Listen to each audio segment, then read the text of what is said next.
Skills can be granted in one of three ways. A unit can have the skill naturally, can have the skill granted to them as part of a class, or have the skill granted by a weapon or item. As we go through each skill, I'll mention where the latter two categories are relevant, but the former will be discussed when we go over the individual units. Skill number 1, Pursuit. Remember back when I said that just being able to double attack takes a skill? Well, this is responsible for that. Pursuit easily makes and breaks a lot of units and will heavily impact your pairing decisions, because the ability to double attack objectively makes this the most useful and powerful skill in the entire game. In addition, this skill doesn't just stop at providing double attacks, as unlike other games where an attack speed difference of 4 is needed to double attack, in Genealogy, you only need a single point more, which makes double attacks, and thus the Pursuit skill, even better.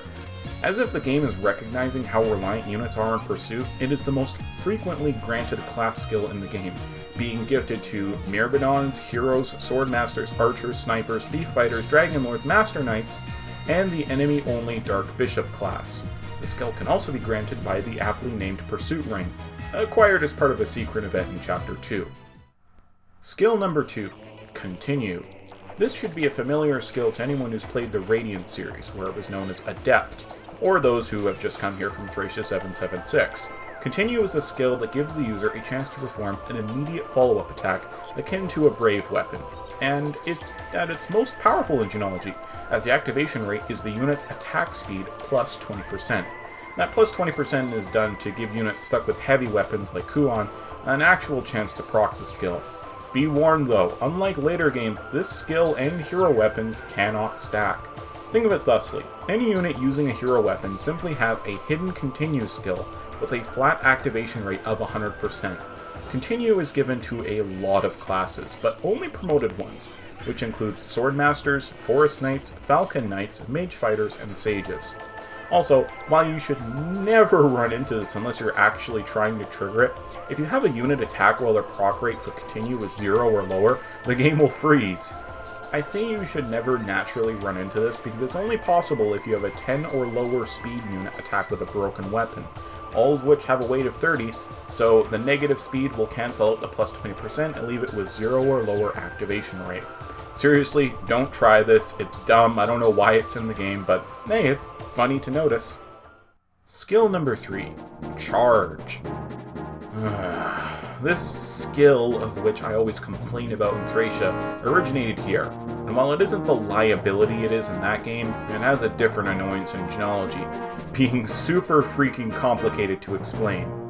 Yeah, I'm just gonna throw the equation up there. Basically, if you have 25 or more HP, this skill will give you a % chance to start another regular round of combat, and basically it gets better when you have a higher net speed and HP compared to your opponent. Supposedly, the skill can trigger up to 20 times in a row before stopping, but I've never seen it trigger more than twice in a row myself. While mediocre and pretty forgettable on its own, Charge can be quite potent when paired with other relevant combat skills, since additional rounds of combat also means additional chances to proc all the other skills, which you'll see when I cover units like Jamika, who mix Charge with a lot of other useful skills. Skill number 4, Critical. I mentioned this skill earlier in the video, but I'll quickly go over it one more time. This skill grants a skill stat as % chance to critical, which doubles a unit's attack before applying defense.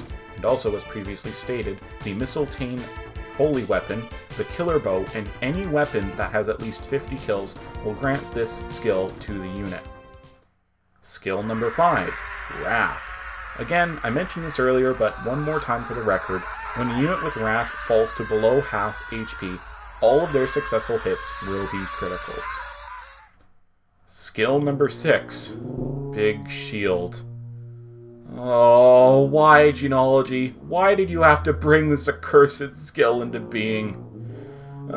Players of Thracia 776 and Sacred Stones should be familiar with this attack negating skill. It functions the same as the games I mentioned, giving the user a level as % chance to negate any attack, provided that said attack did not originate from the Earth Sword or Resire Tome. Both weapons negate Big Shield.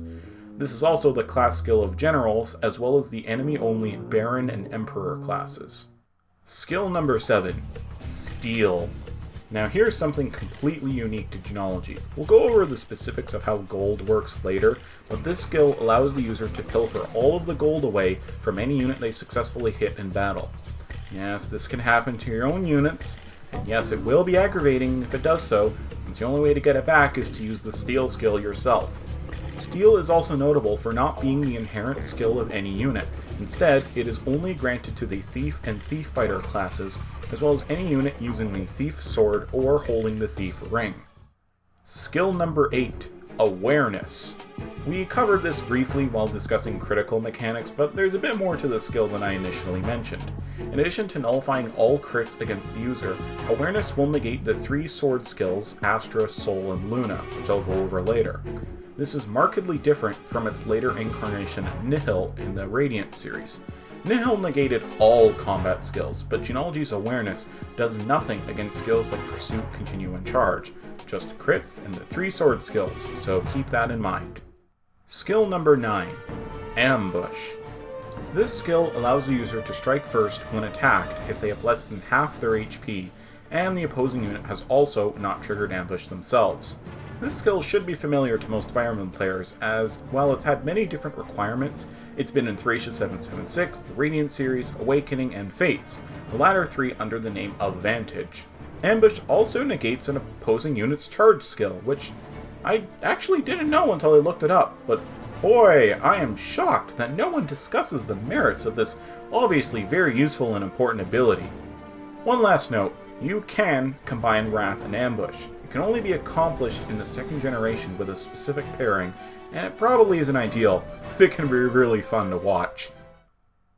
Skill number 10, Charisma. Charisma is quite a simple skill, and another that's been present in many games. Here it creates a 3-tile radius around the user where allies get a plus 10% bonus to hit and avoid, which is the same as its depiction in Thracia 776. It's stackable and just generally a good thing to have handy for defensive bosses, siege tomes, and ballista. Charisma is also the class skill of princesses, but there's only one in the entire game, and she has it naturally. It's also the class skill of the enemy-only Emperor class. Skill number 11, Prayer. Here's another unique offering Genealogy has, in terms of execution, not intent. All the prayer/miracle skills interact with the unit's avoid when faced with a lethal hit, but Genealogy's is the only one that doesn't run off the luck stat.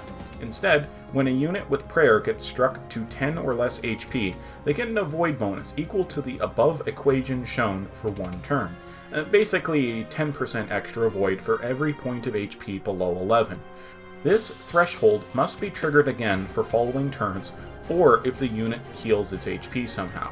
Prayer will not trigger if you enter the arena with less than 11 HP, but if it activates during the fight, it will last in its entirety, typically resulting in an easy win. Prayer also has a ring form. You can view skills like Prayer as a grateful saving throw for mistakes, or a crutch that should have resulted in a reset, but Genealogy's version of the skill is quite powerful when it gets brought up. Skill number 12, Elite. It doubles EXP gain. It's also called Paragon in later games. It'd be granted by the Elite Ring. Next! Skill number 13, Dance. The ever staple of the refreshing ability. What would Fire Emblem be without it? This skill may only be limited to a class skill for the Apt Dancer class, but it is completely off the rails in Genealogy, as it will refresh every unit adjacent to the Dancer, akin to what Raphael and a transformed Raisin can do in the Tellius games. Skill number 14, Bargain. Another simple skill. Bargain halves the cost of both buying and repairing weapons. And unlike its later incarnation in Thracia, it isn't limited to a joke unit only obtained in a chapter that shall never be mentioned. It also has a ring version in the Bargain Ring. Skill number 15, Life. This is a skill that only appears naturally on very late game enemy bosses, but you can obtain the skill's effect for yourself from holding a life ring, the circlet item, or by equipping the Ufel/Ichival Holy Bow. It restores 5 to 10% of the unit's HP at the start of their turn, later reincarnated as the renewal skill in future games. Skill number 16, Shooting Star Sword. Also known as Astra, or my preferred name, Meteor Sword, this gives the unit a skill as stat % chance to attack 5 times simultaneously, or 10 times if a hero weapon is equipped.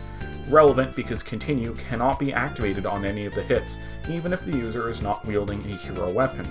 Astra also cannot be activated in conjunction with either of the other 2 sword skills, and in terms of priority, the game will check an activation of this skill before Lunar or Solar Sword. One last note that will be brought up again when we discuss inheritance. The 3 sword skills can only be passed onto non-mounted native sword users, which, for your practical purposes, is just the Myrmidon and Thief class lines. Skill number 17, Lunar Sword.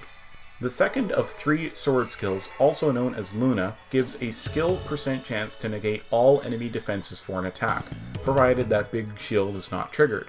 It also ensures a hit even before a void is checked. It cannot activate in tandem with Shooting Star Sword, and the game will ensure that Astra does not proc before testing this one. No unit in the game can possibly have both Soul and Luna without hacking the game, so you need not worry about the interaction of this skill with the next. Finally, skill number 18, Solar Sword. Also known as Soul, this skill has a skill % chance to activate and replenish the user's HP by the damage dealt, in addition to guaranteeing a hit. Like Luna, this skill cannot activate during Astra, and will only proc if said skill fails to trigger. Whew, with all that, we've covered the end of this part of the guide, and holy cripes am I pooped. I'll see you next time when we'll be covering the Generations, Pairings, Children's, and Inheritance. This has been Model Omega, and thank you for watching, and oh boy, I need some sleep after this.